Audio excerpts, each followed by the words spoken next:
النهارده طائرة مدنية إثيوبية من طراز بوينج ماكس تحطمت اليوم، وكان على متنها 149 راكب وطاقم من 8 هم أفراد الطاقم. يعني من بين المتوفين في هذا الحادث 8 أو 6 من المصريين.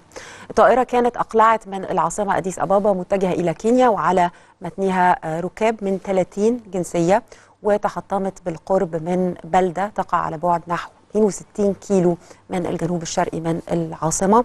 الطائرة وقعت بعد 6 دقايق بس من الإقلاع. معانا على التليفون السفير أسامة عبد الخالق سفير مصر في أديس أبابا. أهلا بحضرتك سعادة السفير. أهلا وسهلا بحضرتك والسادة المشاهدين. هل في تفاصيل أكتر عن هذا الحادث؟ زي ما حضرتك تفضلت يا فندم، هو بعد حوالي ساعة ونص من إقلاع الطائرة وحادثة السقوط، أعلن رئيس الوزراء الإثيوبي على التويتر عن سقوط الطائرة، وبدأت السفارات الأجنبية تتداول معلومات مفادها إن في أكثر من 30 جنسية. علمنا من مفوضية الحرب الأفريقي باحتمال كبير لوجود مصريين على متن الطائرة. جرى تواصل على اعلى مستوى بين الجانبين المصري والاثيوبي، وتواصلنا وتاكدت انباء وفاه 6 من الضحايا المصريين نحتسبهم شهداء، 3 من السيدات و3 من الرجال، وتم الحصول على البيانات الاوليه، ووفقا للاعراف القنصليه المتبعه في الاحداث في الحوادث المماثله بيجري اجراءات معينه حكي نقل البيانات والتحقق من دقه الاسماء وجوازات السفر الى اخره، وينتظر غدا الاعلان الرسمي عن اسماء الضحايا.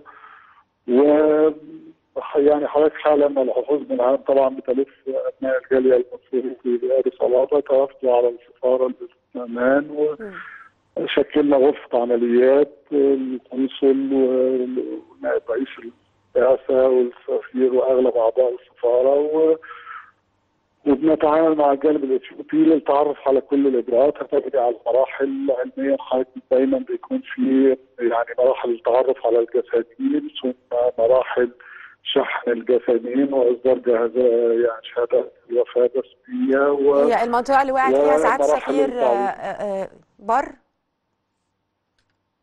هل سقطت الطائره على البر بعد احنا معانا طبعا كان دي لا مش دي، كان في لقطه الطائره سقطت يا فندم في منطقه اسمها ديشوفتو، دي حضرتك منطقه تبعد حوالي 60 كيلومتر زي ما حضرتك تفضلتي. منطقه التربه فيها طينيه بالطابع شويه وفقا لما افادت به شركه الطيران الاثيوبيه، وهي بعد اختفائها بدقيقه من على شاشات الرادار افادوا الاهالي في المنطقه بانهم سمعوا دوي انفجار قوي، مما يرجح مع انه هي كان زي سقوط حر للطائره. مش معلوم طبعا هيجري اذا كان انفجار او سقوط للطائره، لسه مش معروف، لانه في البدايه الاخبار اللي تداولت قيل انه انفجار في الطائره. لا يا فندم، الجانب الاثيوبي رسميا افادنا بانه من شبه المستحيل التكهن باسباب الحادث. بيجري تشكيل فريق تحقيق دولي، عادة بتكون في الشركة المصنعة والشركة الناقلة وبتشترك فيه منظمة طيران دولية، وبيجري بقى بتستغرق الوقت التأكد من طبيعة الأسباب السقوط، وده عادة بيستغرق بعض الوقت.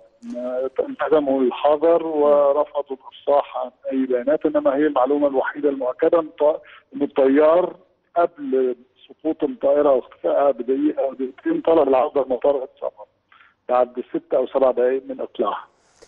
بشكرك السفير أسامة عبد الخالق سفير مصر في أديس أبابا، وطبعا خالص تعزينا.